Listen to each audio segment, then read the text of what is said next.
We're live. Hi, Kate. Hi, Matt. How are you? Good. How are you? I'm great. It's morning here in Cambodia. Awesome. Well, it's evening here in Los Angeles. Yeah. And what Yeah. are we talking about today? Well, this is our second episode of When Conversations Go Sideways. Last time we covered the 5 mental blocks that people experience in conversations. And today we're going to focus on that first block, mental comparison. Is it a friend or is it a foe? I love that because it's what we do, right? We're going to compare. All the time. I mean, that's what our brains do. And I think that's what's important to think about these mental blocks that we have is that they're not good or bad. They're actually really efficient, like comparison. What is comparison? Exactly. It's when we compare two things and we're evaluating, right? Yes. And Yeah. our So, like, brain Mhm. our brain does that to keep us safe. Yeah. Why would it do that, though, to keep us safe? Why is it comparing? Like, let's say we meet a new person. All of a sudden, our brain starts to like compare them to different people we've known, to maybe their personalities. Why do we even do that? Yeah, and sometimes somebody feels so familiar and you're like, you know them. Yes. Which actually that could be a little bit of a, so yeah, comparison can cause good and bad responses, I think. If we rush to a conclusion too quickly, so like your example, you said if you meet someone and they're like they remind you of someone that you love or it's a certain Yeah. quality, all of a sudden we might conclude that this is a safe person, and we might Yes. let our guard down and our boundaries down. And what if we find out, a couple of days later that actually maybe we shouldn't have been so quick to trust this person? I think we've probably all had that experience. Yeah, with friends, Obviously, with colleagues. yeah. Obviously, the opposite can happen too. Like we meet someone new and there's something about them we don't like, right? Some Yes. quality, or they remind us of someone that we've had a bad experience with. So we might also conclude quickly, ooh, not safe. Yes. And those conclusions um, are false. And this is why a conversation can go sideways because we're not present Right. in the moment in our current reality. And Exactly. so maintaining presence and being aware so that you can fully listen. I love that. Actually, this is maybe a good segue into like who we are, because this is a part of coaching. This is Present. those, Yeah. yeah, maintaining presence, cultivating trust and safety, Yeah. active listening. Exactly. So Matt and I are ICF coaches, Mm-hmm. and we're Yep. part of the Academy of Neuroshine Technology. We're faculty. And Matt, we're going to start our own coaching cohort. We're going to We train are. coaches. I know. In July 21st. Yeah. July I'm so 22nd in excited. Asia. Woo! Woohoo. Yeah. Yeah. So So, we both have gone through coaching program, the same one that we're going to be teaching in July. Amazing course through the Academy of Neuroshine Technology. And yeah, it's an ICF accredited. So ICF is International Coaching Federation. So the kind of gold standard of yeah. coaching. Yeah, Yeah. It's exciting. And then you learn about these things. And being a coach has really made me a better person, a better friend, better parent. I know. Well, it's amazing because coaching, at least what we learn, is really a set of skills.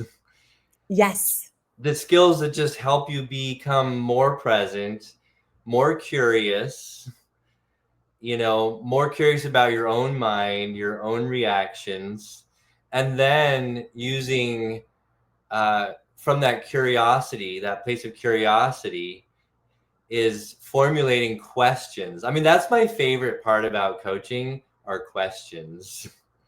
Absolutely. Absolutely. And, we do that anyway.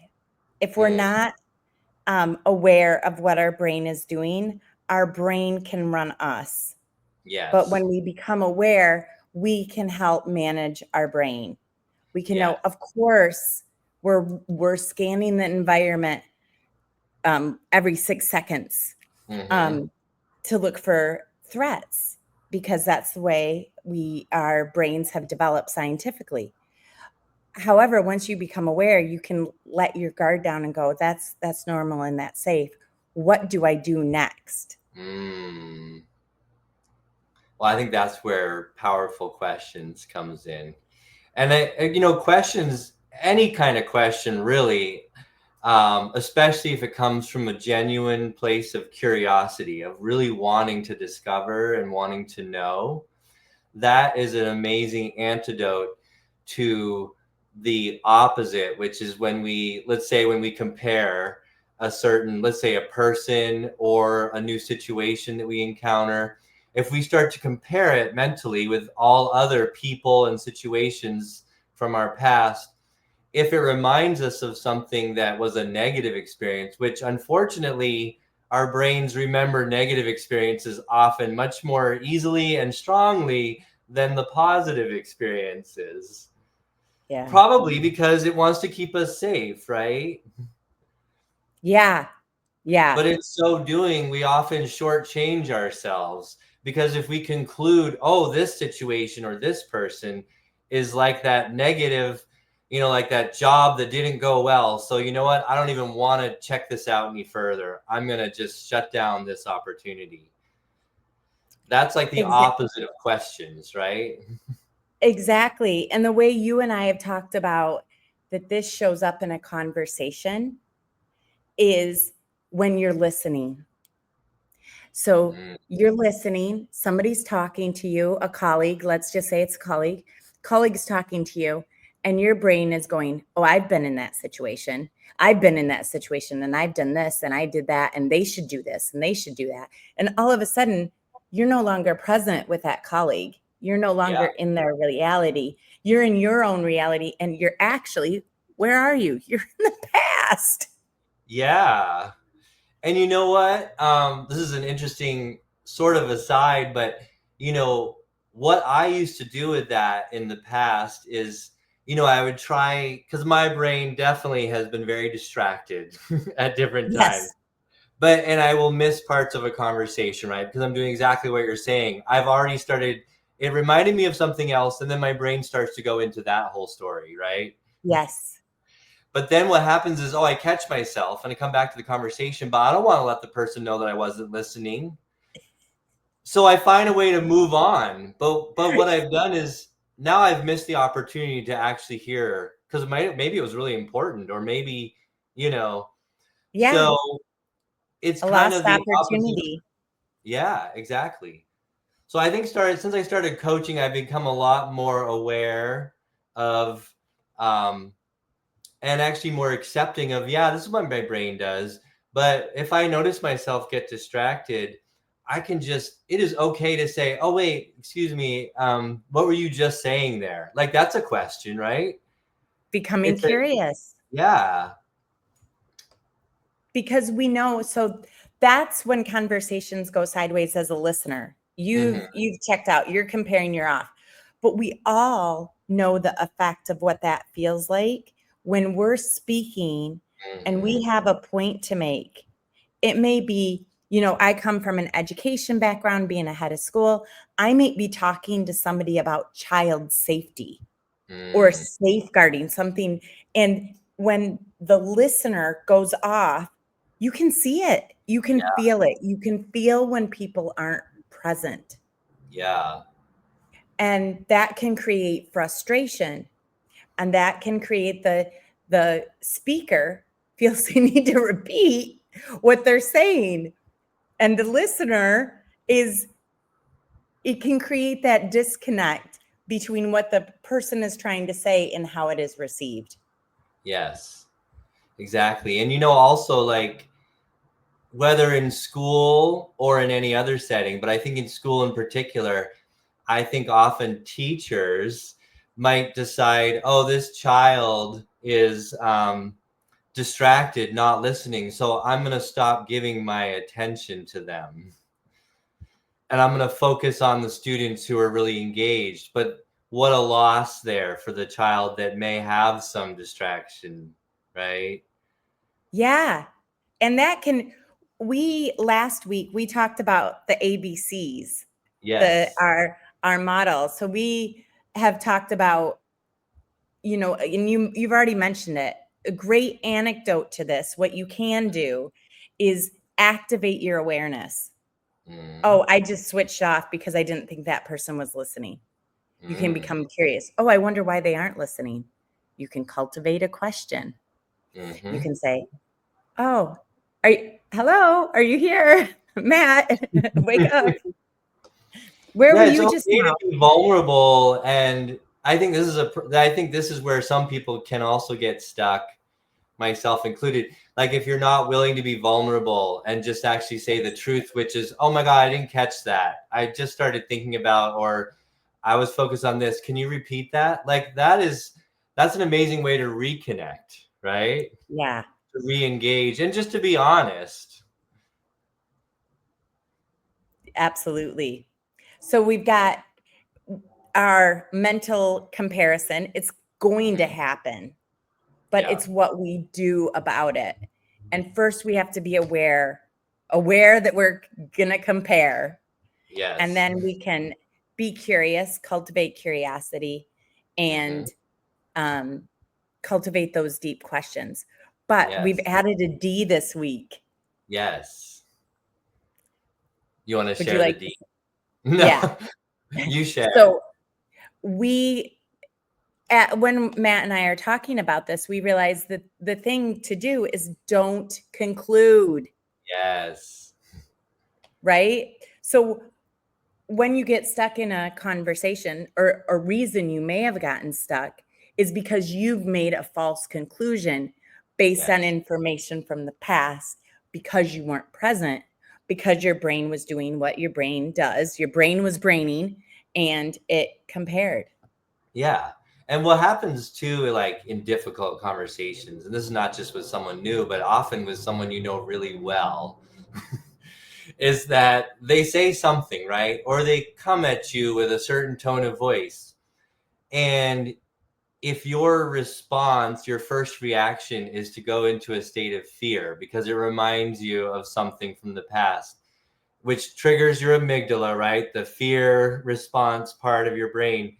And all of a sudden now you're in a fight or flight response. So you react in the conversation as if this was that horrible incident in the past. And now you're commenting on that, and maybe you're, getting mad at the person. And now the conversation has completely gone sideways and probably is starting to go down into a deep hole. And the speaker may not even realize what has happened. Exactly. But now they're probably going to react too. Oh wait, you just comment me. I didn't even mean anything by that. Actually, that would be a good response. I didn't mean anything by that. But if you're in a startle or a fear response, you're not going to even hear that either, right? Yeah. Yeah. And the thing that I love is that what this does is say we have choices. And it goes back to the person everyone talks about, I think, in my world, Viktor Frankl, and the man's search for meaning. And we have a choice between stimulus and response. And what you and I are saying here is the conversations are the stimulus, Yeah. There's conversation. And we know and this is all part of the content of Neuroshine Technology. There are the three components of conversation. That it's body language, 55%.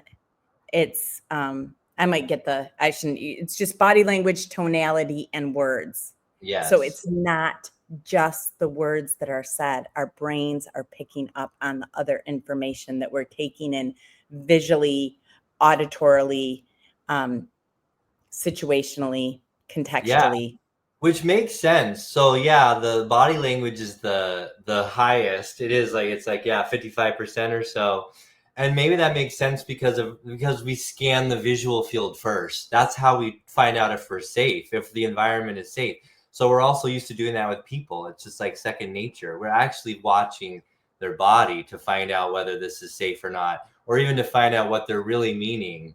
We're not doing it consciously most of the time. It just happens automatically, you know? Yes. And then the tone of Yes. voice is the next. So, and I think it's about around like 38% or something. It's pretty high. So like Yes. most of what we're actually taking in is body language and tone of voice. And the Yes. words are like what, 7, 7. 8%. Yeah. So the words are actually the smallest amount of the communication that we're receiving. Yeah. So if you want to be a better communicator, you can be aware of this. Mm, What is my body language saying? mm-hmm, What is my tone saying?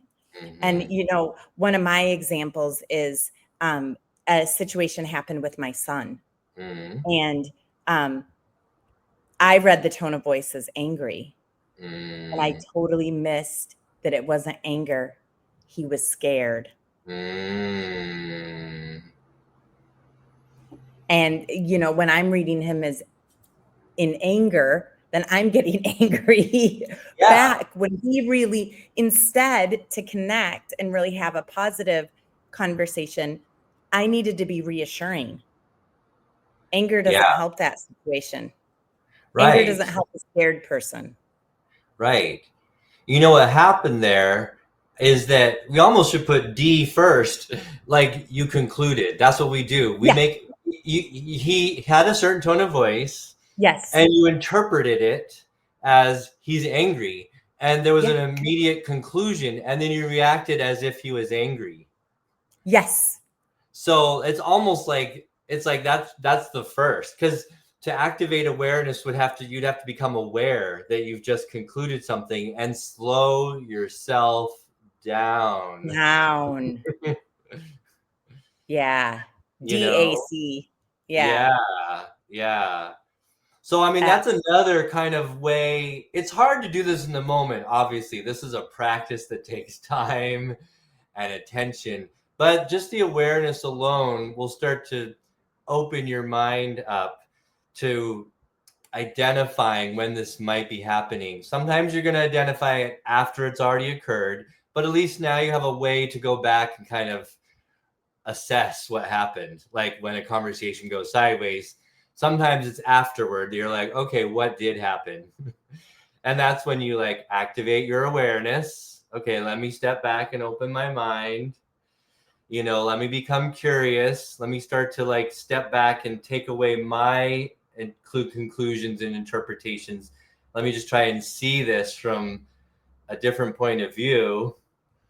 And then you start to ask questions. Well, maybe this was happening, or I wonder if this was happening. And that's yeah. when you, mhm.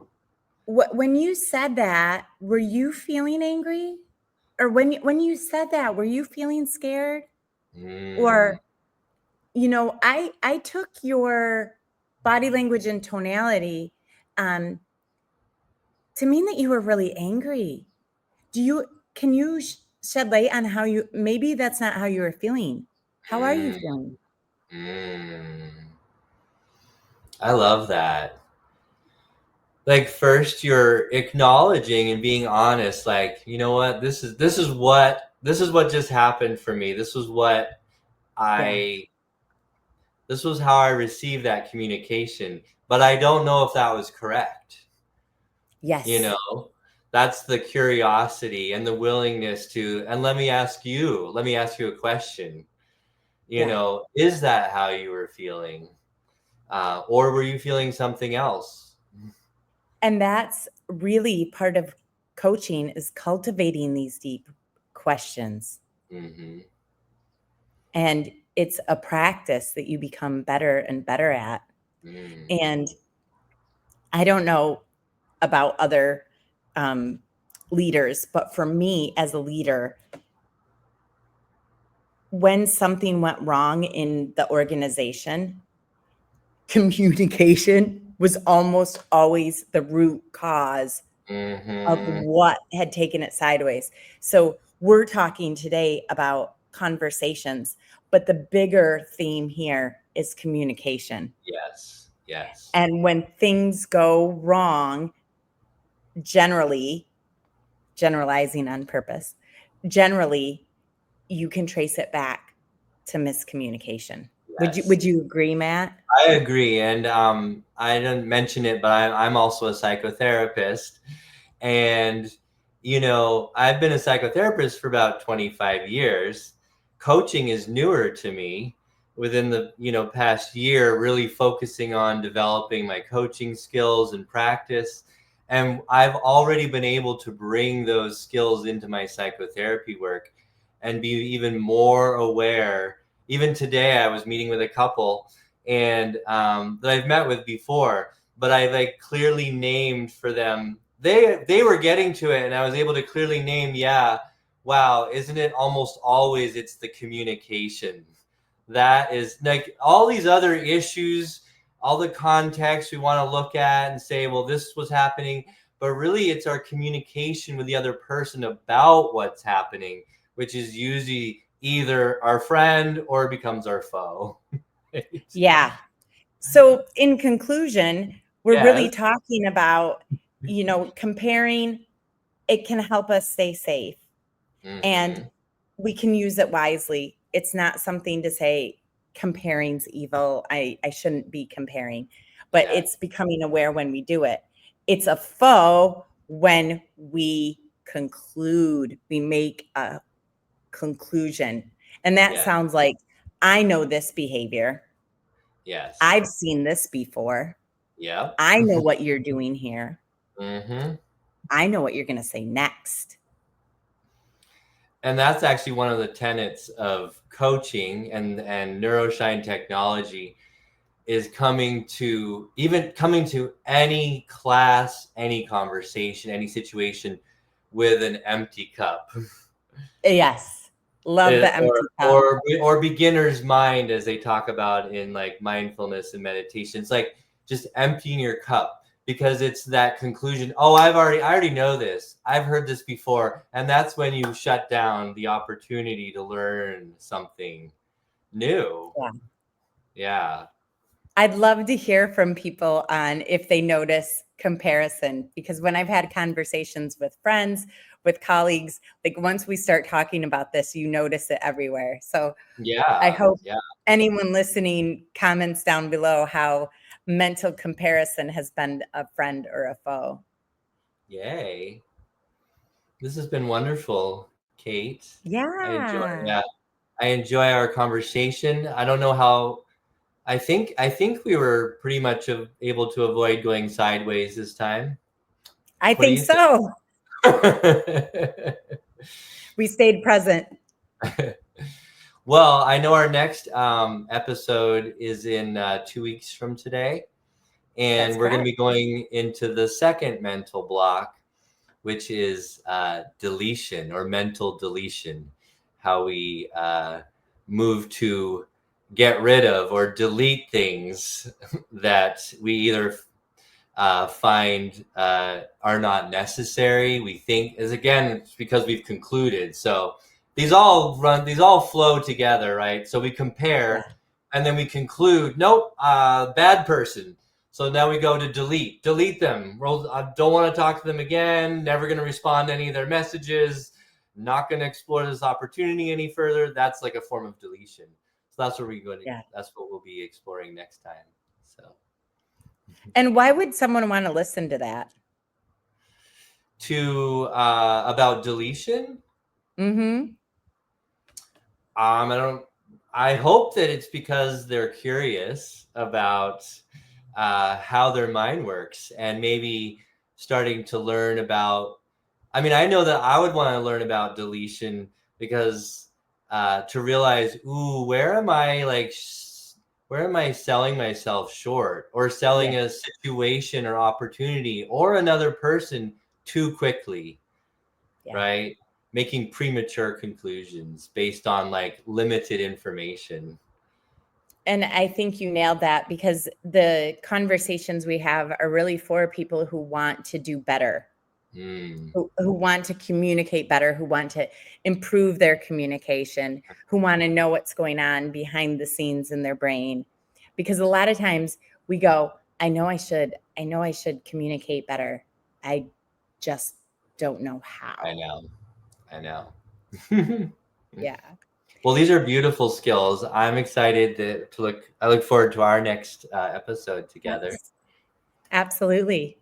So where can they find you, Matthew? They can find me at my website below, my transformtoshine.com. That's my coaching website. You can also find out about the class, the ICF coach education class that Kate and I will be teaching starting in July. Kate, where can they find you? Yeah, I love to connect with people on LinkedIn. Definitely DM me. But my website, which I'm always improving, is kateoconnelledu.com. And I love to work with schools and leaders and organizational structures, systems. I have a consultancy called From Vision to Impact. I love to coach leaders and innovators who are trying to make the world a better place. So you can work with me coaching. I can work with your organization, and I also facilitate trainings and teach coaching. Wow, you're an amazing human being, Kate, and that's what's I think drawn us together among other things. So yes, so are you. I love it. Okay, thank you, everyone. Yeah, thank you. Hope to see you next time on When Conversations Go Sideways. Deletion. Don't delete us. Thank you. Thank you.